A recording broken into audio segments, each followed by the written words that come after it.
നമസ്കാരം guys, ആർജിയാണ് file നമ്മുടെ സ്വർഗത്തിലൊന്ന് ഇറങ്ങിയിട്ടുണ്ട്. നമുക്ക് വീട്ടിൽ പോവാം. നിഷു ടോർച്ച് അടിച്ചിട്ട് നമ്മൾ ഇൻട്രോ എടുക്കണം. അപ്പൊ അതൊക്കെ വീട്ടിൽ പോയി നോക്കട്ടെ അവിടുത്തെ അവസ്ഥ എന്ന് അറിയാൻ പാടില്ല. ബൾബൊക്കെ ഉണ്ടോ, ബൾബ് കാലിൽ അടിച്ചോണ്ടി കൊണ്ടുപോയോ, ബൾബ് ഉണ്ടോ, ഇനി വേറെ എന്തെങ്കിലും പ്രശ്നമുണ്ടോ വീട്ടിൽ നിന്നൊക്കെ പോയി നോക്കി അറിയാം. നമുക്ക് പോയി നോക്കാം. അപ്പൊ ഫയൽ നമ്മൾ നമ്മുടെ സ്വർഗത്തിലെത്തി. ഇനി ഫ്രണ്ടിൽ പോയി നോക്കട്ടെ എന്തെങ്കിലും പ്രശ്നമുണ്ടോ, ആരെങ്കിലും ഉണ്ടെങ്കിൽ ഇറങ്ങി പോവുക. പോയി ഒച്ചപ്പാടുണ്ടാക്കൂ. എന്റെ ഒന്നെ ഭാഗ്യം നമ്മുടെ സാധനങ്ങളൊക്കെ വെച്ചിട്ട് പോയി കുടയൊക്കെ ദൂരത്തിന് ഇരിപ്പുണ്ട്. നിഷു ബൾബ് നാല് അടിച്ചോട്ടി കൊണ്ടില്ല, ഭാഗ്യമുണ്ട്. ആണ് സോപ്പൊടി. ഇത് ഇവിടെ മുകളിൽ വെച്ചാണ് കാക്ക കൊത്തി കളിച്ചിട്ടാണ്. ഇനി നമുക്ക് നല്ല പണിയുടെ റൂമിലത്തെ സാധനം എല്ലാം പുറത്തിറക്കണം. എല്ലാം അപ്പുറത്തെ റൂമിൽ കയറ്റുന്ന അടുക്കളയിൽ കയറ്റുന്ന അടുപ്പൊക്കെ. എന്നിട്ട് നമുക്ക് കിടന്നുറങ്ങാനായിട്ട് അപ്പൊ കൊതിക്ക് വൃത്തിയാക്കാൻ വേണ്ടത്.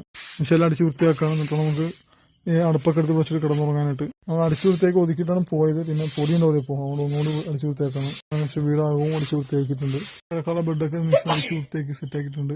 അപ്പൊ നമ്മൾ വീട്ടിൽ നിന്ന് സാമ്പാറും ദോശയും കൊണ്ടുവന്നായിരുന്നു. ദോശ നമ്മൾ ഉച്ചയ്ക്ക് വേണ്ടി പാർസലാക്കിയതാണ്. പക്ഷെ ട്രെയിനിൽ കഴിച്ചില്ല. ട്രെയിനിൽ കഴിക്കാൻ പറ്റില്ല. അതാണ് ട്രെയിനിൽ വെച്ച് കഴിക്കാൻ പറ്റില്ല, തിരക്കായിരുന്നു. അപ്പൊ നമ്മൾ രാത്രിക്ക് ആക്കാമെന്ന് വെച്ചാൽ നമ്മൾ ട്രെയിനിൽ നിന്ന് എടുത്തില്ല, അങ്ങനെ പാക്ക് ചെയ്ത് കൊണ്ടുവന്നില്ല നിഷു. അപ്പൊ കുഴപ്പമില്ല, കഴിച്ചിട്ടുണ്ടായിരുന്നു. നിഷു ഫസ്റ്റ് കഴിച്ചു നോട്ടെ. എന്നിട്ട് പറയും കേടാവൂല. ഞങ്ങൾ പിന്നെ വീട്ടിൽ അങ്ങനെ തന്നെ, വീട്ടിലായാലും അങ്ങനെ തന്നെ. അമ്മയായാലും ഭക്ഷണം വെച്ചാലും ഒരാഴ്ച വരെ ഓടിക്കും. അവിടുത്തെ അവസ്ഥ അങ്ങനെ തന്നെ. അതുകൊണ്ട് നമുക്ക് കുഴപ്പമില്ല. നമ്മളത് ശീലിച്ചു പോയത് നിഷു. അതുകൊണ്ട് കുഴപ്പമില്ല, ടേസ്റ്റ് ആണല്ലേ. എങ്ങനെയുണ്ട്? ദോശ മരം പോലെ ഉണ്ട്, കുഴപ്പമില്ല. അപ്പൊ ഞാനും കഴിക്കട്ടെ കേസ്. അതിന്റെ ആദ്യം കഴിച്ചു തുടങ്ങി. ആദ്യ റിസൾട്ട് അറിയാം. പൊളി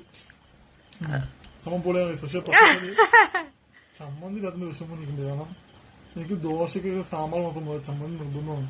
മാവിനും പുളി, ദോശ സാമ്പാറും പുളി ആയിരിക്കും. അപ്പൊ ചമ്മന്തി വേണം. ആ പുളി അഡ്ജസ്റ്റ് ചെയ്യാനുണ്ട്. ഞാൻ തേങ്ങ ചമ്മന്തി പ്രാന്തനാണ് കേസ്. എനിക്ക് തേങ്ങ ചമ്മന്തി നാട്ടിൽ വേണം. പക്ഷെ അതില്ലാത്ത വിഷമമുണ്ട്. തേങ്ങ നേരത്തെ അരക്കായിരുന്നു വീട്ടിൽ. തേങ്ങ ഇപ്പൊ ഇവിടെ പൊളിച്ച് തള്ളും. നമ്മൾ രാവിലെ ഭക്ഷണം വീട്ടിൽ തുടങ്ങിയപ്പോ കിടായി പോയാൽ നമ്മൾ രാവിലെ ഇറങ്ങിയാൽ ഉച്ചയ്ക്ക് ട്രെയിൻ എടുത്ത് അതിന്റെ പണിസത്തിച്ചൊരു പ്രശ്നമായിട്ട് അത് സോളമിലൊക്കെ പോയേക്കായിരുന്നു. നിങ്ങൾ വലിയ പണിയൊന്നും പെട്രോൾ പമ്പിലാണ് പാവം കൊച്ചു വർക്ക് ചെയ്യണത്. ചേട്ടന് വേണ്ടി പഠിപ്പ് നിർത്തി അനിയന്മാരാണ് വീട്ടിലുള്ളത്. എല്ലാരും ചോദിച്ചു, എല്ലാവരുടെയും വയസ്സൊക്കെ ചോദിച്ചിട്ടുണ്ടായിരുന്നു. ഞങ്ങള് ഏജ് പറയാത്തെന്ന് വെച്ച് കഴിഞ്ഞാല് വേറൊന്നുമല്ല, മോശമില്ലേ ചെറിയ പിള്ളേരെ നമ്മള് പണിക്ക് കിട്ടുന്ന ലാസ്റ്റ് ആവും.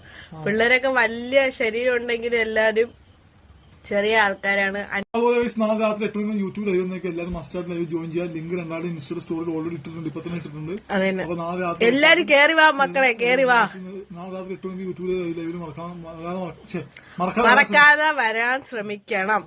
ആർജയ്ക്ക് മലയാളം ഒന്നും അറിയില്ല, ബംഗാളി.